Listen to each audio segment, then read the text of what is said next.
ज्योतिबाच्या नावानं चांगभल्याच्या गजरानं ज्योतिबा नगरी दुमदुमून गेली. त्याचं कारण पण तसं आहे मंडळी. 2 दिवसावर दख्खनचा राजा ज्योतिबाची चैत्र यात्रा पार पडणार आहे. आपल्या आराध्य देवाच्या दर्शनासाठी आणि या चैत्र यात्रेसाठी महाराष्ट्रातील कानाकोपऱ्यातून भाविक दर्शनासाठी येत आहेत आणि या भाविकांना दर्शनामध्ये काही अडथळे निर्माण होऊ नये यासाठी कोल्हापूरतील काही मंडळी पुढे आले आहेत. कोल्हापुरातील टू व्हीलर मेकॅनिकल असोसिएशनच्या वतीनं गेली बरेच वर्ष झालं ज्योतिबा घाटात प्रवास करणाऱ्या ज्या प्रवाशांची टू व्हीलर, फोर व्हीलर बंद पडत असेल, तर त्यांना ही मोफत सर्व्हिस दिली जाते आहे. आणि जेव्हा त्यांनी हा उपक्रम राबवला, तेव्हा त्यांच्या घरच्यांची प्रतिक्रिया पण कमालीची होती. तुमचं डोकं फिरलंय का? अशा प्रतिक्रिया त्यांना सामोरं जावं लागलं. तरी सुद्धा त्यांनी कशाला न जुमानता हा उपक्रम राबवलाय. हा उपक्रम कशा पद्धतीनं त्यांना सुचलं, किती वर्ष झालं हा उपक्रम राबवत आहेत, या मंडळीकडूनच जाणून घेऊया. नमस्कार सर. नमस्कार सर. कसा हा उपक्रम सुचला तुम्हाला? मी कोल्हापूर जिल्हा टू व्हीलर मेकॅनिक असोसिएशनचा 1992 पासून आम्ही काम करतो. आज माझं वय 66 वर्ष आहे. मी यामध्ये सुरुवात करताना आम्ही ज्योतिबाला जात होतो. त्याच्या आधी आम्ही पहिला गणपतपुळ्याला संकष्टीला जातो अंगारकीला, आणि त्यातून आमचे अशी झाली की बऱ्याच लोकांच्या गाड्या पंक्चर व्हायच्या. हॉटेल चालू आहेत, जेवण मिळते, सगळे अन्नछत्र आहेत, तर पंक्चर झालेली गाडी ढकलताना फार नाकेनं होते. कारण ही असं कल्पना सुचली. त्यानंतर आम्ही ज्योतिबा यात्रेसाठी जात होतो, ज्योतिबाला जात होतो. असं कल्पना झाली की आपण यात्रेमध्ये चालू करूया.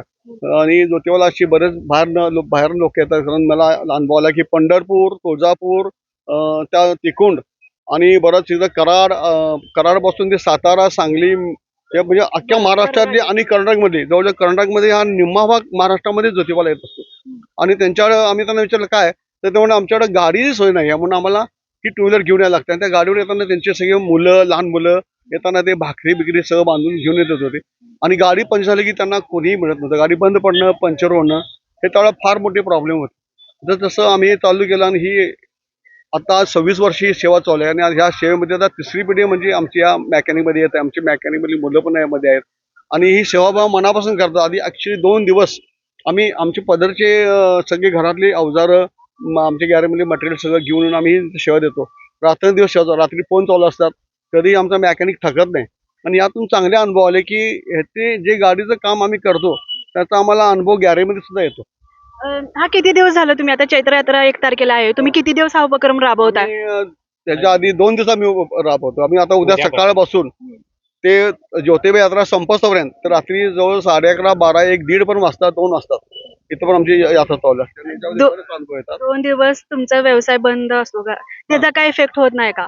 2 दिवस इफेक्ट होतो, तर आम्ही तो मनावर घेत नाही. कारण एवढी सेवा देणं हे आमच्या मनापासून कर्तव्य असते. आणि ही 2 दिवसामुळे जरी गेली आमची, तर आम्हाला जे 365 दिवसामध्ये जे आम्हाला जो अनुभव मिळतो तो नगीन आहे.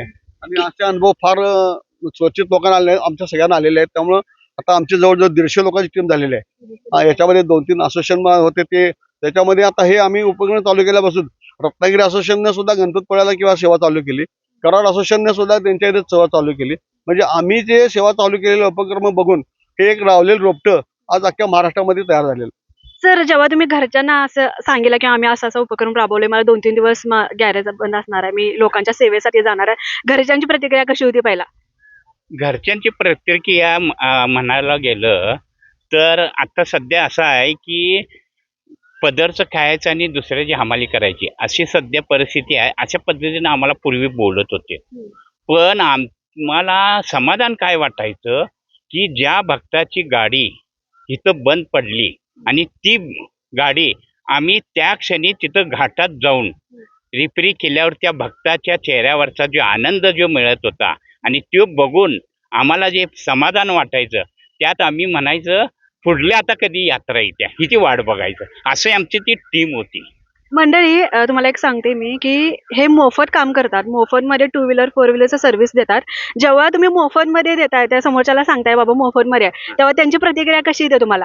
हे बघा, ज्या वेळेला आम्ही हे काम करत असतोय त्यावेळेला तिथं पैसा असतोय त्या गाडीच्या मालकाकडं, हातात सोनं असतंय, गळ्यात चेन असत्या, परंतु तिथं काम करणारा कोण नसतोय. मग त्यावेळेलाही आम्ही तिथं गाडीचं काम करून मोफत दिलं की त्यावेळेला ते आम्हाला म्हणतात तुम्हाला आता काय पाहिजे ते सांगा, आमची एकच प्रतिक्रिया असत्या, असोसिएशन मार्फत आम्ही एकच त्यांना सांगतोय, ज्या माणसाला अडचणीत आलेला आहे त्या माणसाला तुम्ही तिथं जाऊन सेवा कुठं तर तुमच्या पद्धतीनं द्या, एवढं आम्ही त्यांना सांगतोय. आणि ते तशा पद्धतीनं आता ते सगळीकडं व्हा लागले अशी. याच्यामध्ये आम्हाला जाताना म्हणतात की खरोखरच ज्योतिबाच भेटला आणि बरेच लोकही नमस्कार करतात, पाया पडतात. आमचे वयस्कर असून आम्हाला नमस्कार पाया पडतात, हे आम्हाला फार कौतुकच वाटते. खरोखर आपण ही सेवा देतोय खरंच चांगली. आणि 2 वर्षापासून आमच्या घरातली मंडळी अन्न क्षेत्रामध्ये सुद्धा आता ते लेडीज आता त्यांना आम्ही सांगितलं येऊन बघा, त्यांनी पाहिलं की आता खरोखर आपण पण जाऊ. आणि त्या आता 2 वर्ष आमच्याबरोबर अन्न क्षेत्रामध्ये प्रसादवारासाठी येतात.